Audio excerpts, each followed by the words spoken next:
உலக மக்கள் எல்லோருக்கும் வணக்கம். ஸ்ரீ அம்பிகை ஜோதிடம் வாயிலாக நான் உங்கள் ஜி கோபால் பேசுகிறேன். இன்னைக்கு பேசக்கூடிய தலைப்பு என்ன அப்படின்னா, செவ்வாய் பகவானின் பெயர்ச்சி. இந்த செவ்வாய் பகவானுடைய பெயர்ச்சி ஆகஸ்ட் மாதம் 2ஆம் தேதி ஸ்டார்ட் பண்ணி செப்டம்பர் மாதம் 19ஆம் தேதி வரைக்கும் நடக்கும். கிட்டத்தட்ட 48 நாட்கள். இந்த செவ்வாய் பகவானுடைய பயிற்சி ஆகப்பட்டது ரிஷப ராசியிலிருந்து செவ்வாய் பகவான் பயிற்சியாகி மிதுன ராசிக்கு வர்றாங்க. அப்படி மிதுன ராசிக்கு வரக்கூடிய செவ்வாய் பகவான் மகர ராசிக்காரர்களுக்கு என்ன செய்வார் அப்படிங்கிறதுதான் இதுல பாத்தீங்கன்னா முக்கியமா நாம பார்க்க வேண்டியது. அப்ப பாத்தீங்கன்னா மகர ராசிக்காரங்களுக்கு இது பாத்தீங்கன்னா 4ஆம் இடத்து அதிபதியும் 11ஆம் இடத்து அதிபதியுமான செவ்வாய் பகவான் இப்ப பாத்தீங்கன்னா மகர ராசிக்கு 6ஆம் இடத்துல போய் இருக்கிறாங்க. அப்ப பாத்தீங்கன்னா இது கெடுதலை செய்யுமா, நல்லதை செய்யுமா, நம்மளுக்கு ஏதாவது ஏமாற்றத்தை கொடுக்குமா, நம்ம யாரையாவது நம்பி நம்ம ஏமாந்துருவோமா, ஏதாவது நஷ்டப்படுவோமா அப்படின்னு பார்த்தோம்னா, 4ஆம் இடம் என்பது என்ன?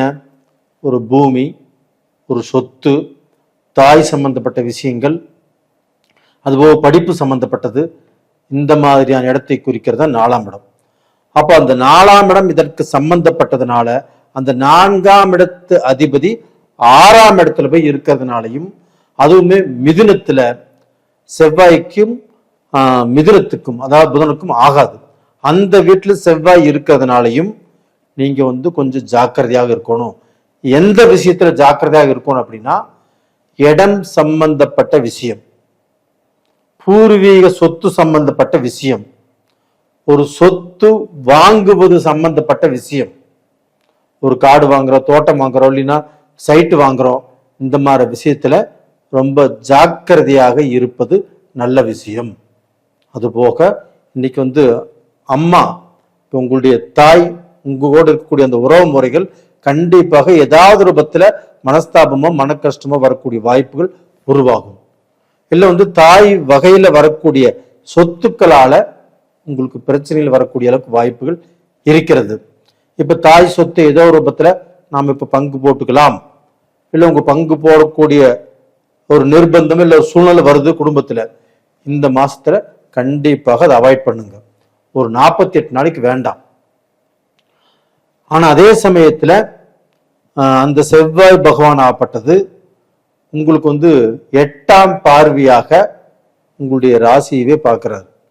4ஆம் இடத்து அதிபதி 11ஆம் இடத்து அதிபதியுமான செவ்வாய் பகவான் உங்களுடைய ராசியவே பார்க்கிறார்.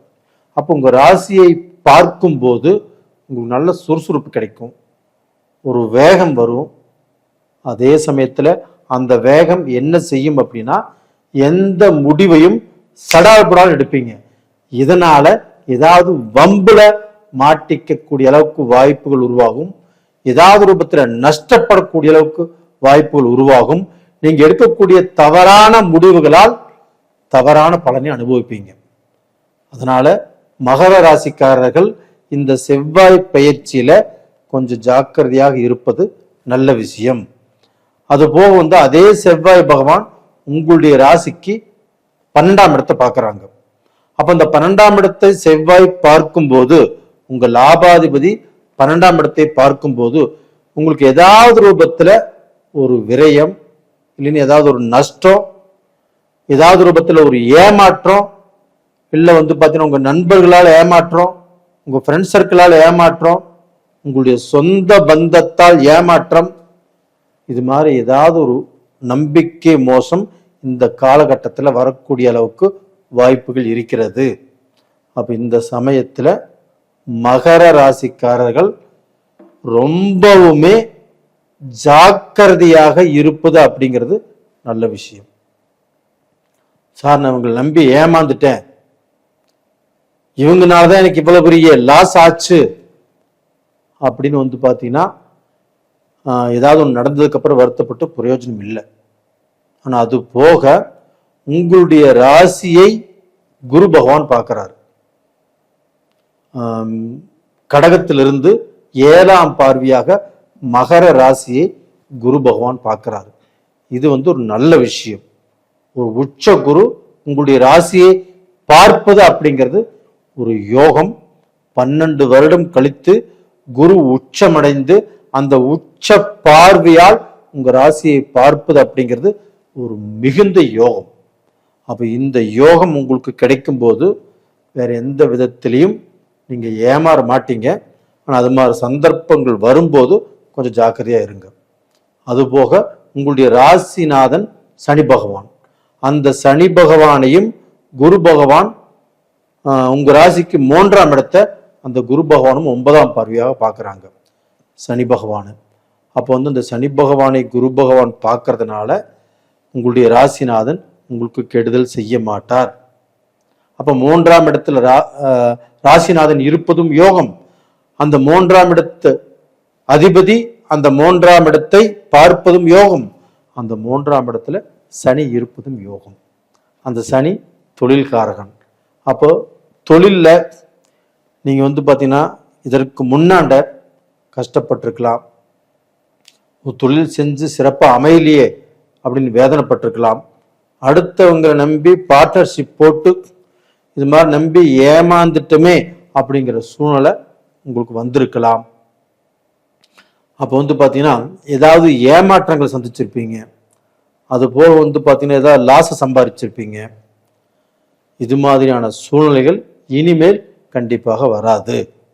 அப்ப நாம நம்பினவர்கள் நயவஞ்சகம் பண்ணிட்டாங்க, நாம ஏமாந்து போயிட்டோம், நாம லாஸ் ஆயிட்டோம், நம்ம குடும்ப ரீதியாக மன திருப்தி இல்லாமல் மன சந்தோஷம் இல்லாமல் வாழ்ந்துட்டு இருக்கிறோம் அப்படின்னு இதற்கு முன்னாடி நடந்திருக்கலாம் ஒழியோ இந்த பீரியட்ல இருந்து உங்களுக்கு மன சந்தோஷம் கிடைக்கும். குடும்ப ரீதியாக இருந்த பிரச்சனைகள் சால்வ் ஆகி குடும்பத்துல ஒற்றுமையாக வாழ்வதற்குண்டான வாய்ப்புகள் உருவாகும். அப்போ குடும்பம்னா மனைவி, உங்க ஆண் பிள்ளை, உங்க பெண் பிள்ளை, நீங்க எல்லாருமே சந்தோஷமாக வாழ்வதற்கு வாய்ப்பு இருக்கிறது. அதுபோக நீங்க பாத்தீங்கன்னா வெளிநாடு போகணும்னு நினைச்சாலும் போகலாம். வெளிநாட்டில் வேலை செய்யறவங்களும் அந்த நாட்டில் ஏதாவது சொத்து வாங்கணும்னு நினைச்சாலும் வாங்கலாம். அதே சமயத்தில் இத்தனை வருஷம் வேலை செஞ்சது போதும், இனிமேல் நம்ம இந்தியாவுக்கு போயிடலாம் அப்படின்னு இப்ப முடிவெடுத்தாலும் அந்த முடிவு கண்டிப்பாக நடக்கும். இதனால நீங்க, உங்க குழந்தைங்க, உங்க மனைவி எல்லாரும் ஒரே இடத்துல இருந்து வாழ்க்கை நடத்தக்கூடிய யோகங்களும் நல்லா இருக்குது. நேயர்களே, நீங்க இப்ப எது செய்யக்கூடாது அப்படின்னா, மொத்தத்துல யாரையும் நம்ப வேண்டாம். உங்களுடைய மனசுக்கு எது சரின்னு படுதோ அதை மட்டும் செய்யுங்க.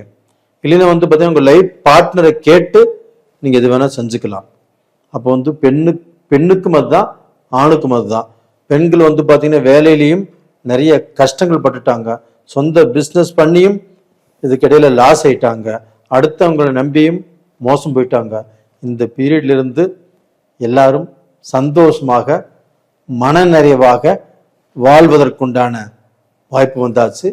இந்த பீரியட்ல நீங்கள் வணங்க வேண்டிய தெய்வம் எதுனா, உங்களுக்கு அந்த செவ்வாய் பகவான் உங்களுடைய ராசியை பார்க்குது, உங்க ராசிக்கு 12ஆம் இடத்தை பார்க்குது, உங்க ராசிக்கு 6ஆம் இடத்துல இருக்குது. அதனால அந்த செவ்வாய் பகவானை, திருச்செந்தூர் முருகரை, அது போக திருச்செந்தூர் போக முடியல அப்படின்னா உங்க பக்கத்தில் இருக்கக்கூடிய முருகர் கோயிலுக்கு போயிட்டு வாங்க. அது செவ்வாய்க்கிழமை நாளில், சஷ்டி நாளில், உங்களுடைய ஜென்ம நட்சத்திரம் வரக்கூடிய நாளில் போயிட்டு வாங்க. கண்டிப்பாக நல்லா இருப்பீங்க. நேயர்களே, உங்களிடமிருந்து விடைபெறுவது உங்களின் ஜி கோபால். நன்றி, வணக்கம்.